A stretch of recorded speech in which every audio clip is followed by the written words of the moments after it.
welcome back. RPM with you here, rpmws.com, rpmtech.tv. So we've got this product review for you here. It's this Pyle Pro PCO 820.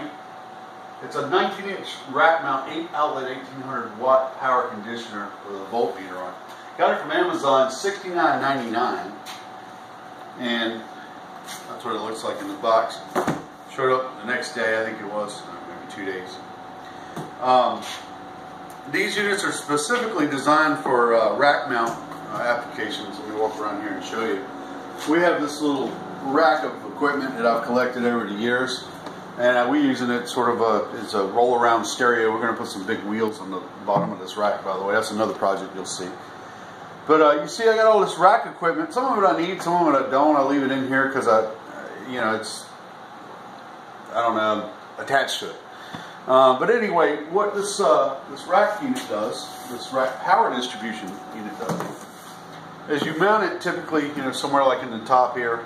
We're going to remove this patch panel and move everything down.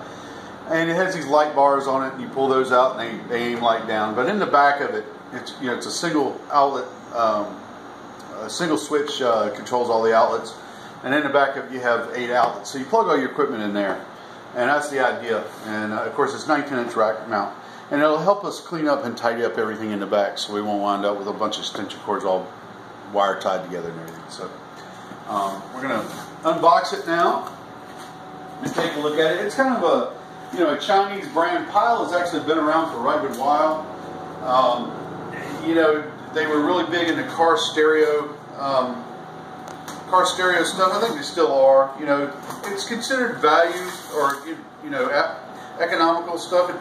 It's not necessarily bad or anything like that. The quality for the money usually on that stuff is pretty good. But I don't have any experience whatsoever with the home audio or the prosumer-based audio stuff from Pyle. I obviously have experience in the pro audio realm, but not from Pyle equipment. So those speakers that are actually in those homemade speakers, I made those probably 25 years ago. They were in the back of a car, a hatchback, and those are actually Pyle drivers that are on those things. So I'm familiar with the brand. I'm just not familiar in this particular pro audio type of deal here. I figured this would be a safe shot. Pretty sure I'm going to like it. Pretty sure I'm going to keep it because there's not much in these things. Although I have to say it's quite heavy. It's got some weight to it. There's not going to be a whole lot in it. It's probably just some filtering stuff in there for power conditioning. Might be a circuit board in there. We're going to see. The cool thing is too, it also has the lights on it, and we'll show you that as we unbox this thing and get it out of the package here. Nice heavy-duty cord so far. Looks like a 12-gauge cord. They're rated it at 1800 watts. I mean, it's going to pass 20 amps, probably no problem. And you can use something like this in a server rack also. Anytime you have a, don't even have to be, you don't even have to have a rack to use something like this. It comes in handy. You could use some brackets and maybe mount it underneath a desk or something like that. You need to have a single switch that you would use to turn on all your outlets. And a nice heavy-duty cord so far, I gotta admit. And I'm familiar with the Furmans. I actually have a Furman. Whoa, that's kind of weird.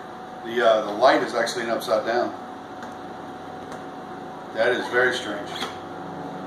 I usually like to mount my power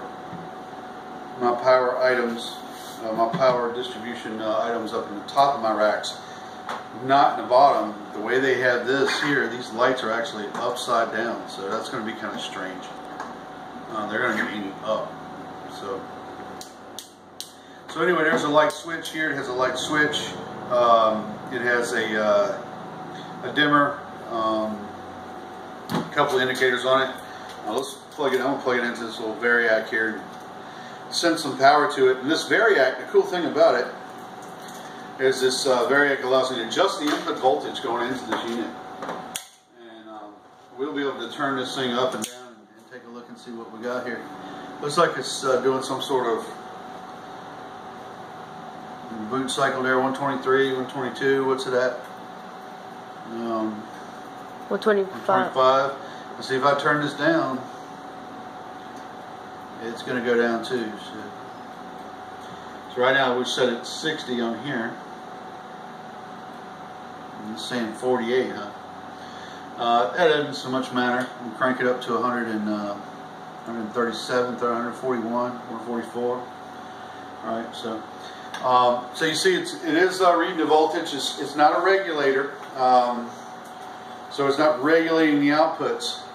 But what it does do is at least shows you, what kind of voltage you got going in there. It will knock down supposedly transient spikes, etc. So anything comes across the power lines, within reason of a lightning strike or something like that, it's going to protect your equipment.